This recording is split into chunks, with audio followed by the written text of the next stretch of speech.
What is going on, everybody? The Original Mako back with some more Gunfire Reborn content, and I know it's been a minute, okay? So we're going to do a little housekeeping and talk about it real quick. If you don't care and you just want to fast forward, please feel free, go ahead. I will try to remember to leave a timestamp in the description. But if you're curious as to why there hasn't been much content, I know I gave a little update previously, but like all the busy stuff in my life is done. I've graduated this past weekend. I have done multiple job interviews, and I've been offered a job and accepted a job, so I have that starting in January, about the middle of January. So from now until my job starts, it is just a lot of relaxing and, the holiday season, which will get a little busy as well. But a lot of just relaxing. So I have a lot more time, and yet there still hasn't been much more content. And that's because I have not been playing Gunfire on stream, like, at all. And when I have been playing it, it's been bad runs, not very fun, and just overall a bad time and a bad experience for everybody involved. So I don't really plan on playing it on stream very soon, which means we're probably not going to have any runs soon. And the thing is, I could post some other games that I'm playing, like Last Epoch or World of Warcraft, on YouTube, but it's not going to do very well, and I will probably just end up losing subscribers, honestly, for posting stuff that's not Gunfire, as opposed to continuing the small growth that I'm having even without posting anything. So it's just kind of a weird dynamic with YouTube. And for me, I've always considered myself somebody who streams first and then YouTube as a secondary thing to help grow my stream. The live interaction, the back and forth, the, unscripted, unedited, that's what I enjoy. And because of that, I'm going to prioritize my streaming, and I'm going to make sure I have fun while streaming, because I don't want it to be something that I burn myself out of and hate doing because I have to get on to play Gunfire every day when I don't want to at all. So, does that mean I'm never going to make a Gunfire video again or never play it on stream again? No, obviously not. When there's new updates, or if I get that itch again, then I'll go back and play it. But for now, with YouTube, it's going to be a lot of, maybe I'll experiment with some other games. If I think there's a good video idea, maybe I will still make a couple Gunfire videos, adding some new stuff to, I know there's still a couple. I still want to do like a boss tier list. I think that would be fun. Somebody even suggested at one time an enemies tier list, like rank them and how you should prioritize them and stuff, which would be cool. So a couple of those videos might find their way over to the YouTube. But for now, the majority of my content will be on just streaming on Twitch. So if you want to check it out, please feel free to check the links down in the description. We have a lot of fun over there. I promise, even if you're here for Gunfire, like, we still, we still have a lot of fun with other games. I promise. It's a good time. So come check that out. I'd really appreciate it. But yeah, that's going to be my focus, because that's what I enjoy. And I'm going to make sure that I'm playing games that I enjoy playing while I'm streaming. And it does lead to slightly less viewers on Twitch as well. And I know that and I understand it, but I still think it's way better for the content. I think when I'm happier, it's producing much better content, and I think it's better for the viewers as well, because you don't, I'm not just yelling the whole time and getting frustrated and pissed off. So that being said, we are going to make a video today talking about the new weapons and where I'd put them on the tier list. Now, this is my last tier list I made, and I don't have there's no pictures of the new weapons, and you can't really add them to an existing tier list. I'd have to make a whole new tier list, re-put the weapons back. And I was like, I'm not doing that. So I'm going to try to remember to edit a picture in of the weapon when I put it on the tier list for, the viewer experience here. But c'est la vie. Hopefully I remember it. Regardless, let's go ahead and talk about the two new weapons. So we have the Corrosive Glove, Corrosive Gauntlet, and the Wheel Saw, the new shotgun chainsaw type of thing. I'm going to talk about the Wheel Saw first, I believe, because that's the first one I wanted to try. That was the one I was really excited about. The Corrosive Glove was a weapon that, I was very excited about it because it finished off the holy trinity of gloves, but it was one that I was expecting at some point, especially after they finished the trinity of prisms. kunai. So I was expecting the glove to make its way to a game near you at some point. So the wheel saw is the one that I was most interested in, and it had a fun little gimmick. And this is going to be, I want to preface by saying this is going to be very interesting because with the new game mode out, some weapons I feel like perform much better in the new game mode versus the old one, and some weapons perform better in the old one versus the new one. So this is, I mean, all of these weapons are placed based off of the original game mode, and that's where I'm going to put the wheel saw and corrosive gauntlet based off of. But I will talk about the new game mode. So the wheel saw. For me, the wheel saw is going to go in C tier. And it's going to go right behind the arc light. Right here. Right up there.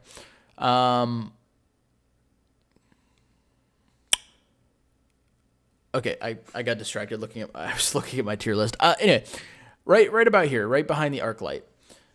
The wheel saw excuse me, has a lot of potential as a good weapon. I think the gimmick where you reload it and you deal damage to everything in front of you while you're reloading is really good. I think the exclusive inscription, one of the exclusives you can get on it, where if you get a fully charged right click, you can fully just shred any shield of a normal enemy. That's amazing, especially on higher difficulties. Completely being able to shred a shield instantly is insane. However, the biggest drawback with this weapon, and it is a massive, massive drawback. Like, there are so many good upsides and so much potential. Like, it could be an A tier weapon, I think, and I don't know if it could push S, but it could be an A tier if it wasn't for the fact that its range is I mean, abysmal. I mean, downright awful. Like, in order to get your full damage potential, which you need to do with this weapon, you have to be this far away from an enemy, which in a game like this, especially if you're playing on high difficulty, is extremely, extremely dangerous. It's a death sentence, essentially, to be that close to a lot of enemies. Think about the desert. Do you want to be that close to a rogue arsonist? Probably not, right? Do you want to be that close to exploding lanterns, to the cube men in the first area? Like, there are so many enemies you don't want to be close to, but you have to get use out of this weapon. It feels like it has the shortest range in the game. I think the damage fall off for this weapon is faster than the fucking Wild Hunt at range, which is ridiculous. You have to be so close to get any sort of damage out, and it has caused me to die so many times trying to get that up close and personal to the enemies. So that's why I'm putting it in C. I do think it excels more in the new game mode because in the new game mode, it's wave-based. You're going to be close to enemies all the time. Whether you want to be or not, you're going to be. So, you know, you don't really have a choice. Like, it gets the job done because you have to be close to enemies a lot of the time. So, that's why I think I'm going to put it in C. I want to love it because it's very unique, and I love the, reloading does damage gimmick. But the range of the shot needs to be extended. It needs to be. I digress. It has to be extended. Anyway, let's move on to weapon number 2, the Corrosive Gauntlet, finishing our holy trinity of the fire, lightning, and corrosive. Where's the corrosive going to go? Is it going to fall in B tier with these two gloves? No! The Corrosive Gauntlet is going to go into the A tier, and I think I would put the Corrosive Gauntlet right above the wood, in between the Argus and the Pecker here, right about there. So, the Corrosive Gauntlet auto tracks to enemies, and it has a fun little rhythm mechanic where you shoot an enhanced beam when you right-click at the right time. It's like you're playing BPM or any other rhythm game, honestly. And I know there's been a lot of people who were a little iffy about the rhythm mechanic, and I can see that, and I can understand it. I think it's a fun gimmick. I enjoy it. So that's why I'm keeping it up at A tier. Not to mention, it in terms of damage output and DPS, it does better than both the other gloves, for sure. I've always been a big fan of corrosive weapons in general, because, and I've said this, like fire weapons are the most useful because you're going to get extra damage on every enemy because pretty much every enemy has a red health bar. But corrosive is probably the second best element because you slow down enemies, which in Reincarnation 8 or any high difficulty or any difficulty in general, slowing down enemies is very, very useful and very good. So it's super good at slowing down enemies. It can, when you're shooting the enhanced beam, it kind of spreads the damage out, spreads the corrosion out a little bit to slow down more enemies. Like I said, the damage output is fantastic, and early game in the normal game mode, it absolutely shreds. It does. The reason I'm not going to go higher is because I feel like later in the game, the damage fall off is very noticeable, and it doesn't scale super well into the late game. Now, if you get, a Gemini to do either explosive damage or you get the Gemini to do miasma, both of those are going to be great. If you get the Spore Gemini, I mean, your damage output's going to increase drastically, but just talking about this weapon on its own, you definitely feel the damage fall off pretty quick once you get to kind of that third area, pretty much. So that's why I can't go any higher on it. But because of how quickly it clears early game, because of I think it's definitely a big step up from the other two gloves. I think it definitely deserves to go into this A tier slot and slot itself somewhere right between the Argus and the Woodpecker. I think they did a great job on the design of it, and I know a lot of you guys probably are, once again, iffy about the rhythm mechanic.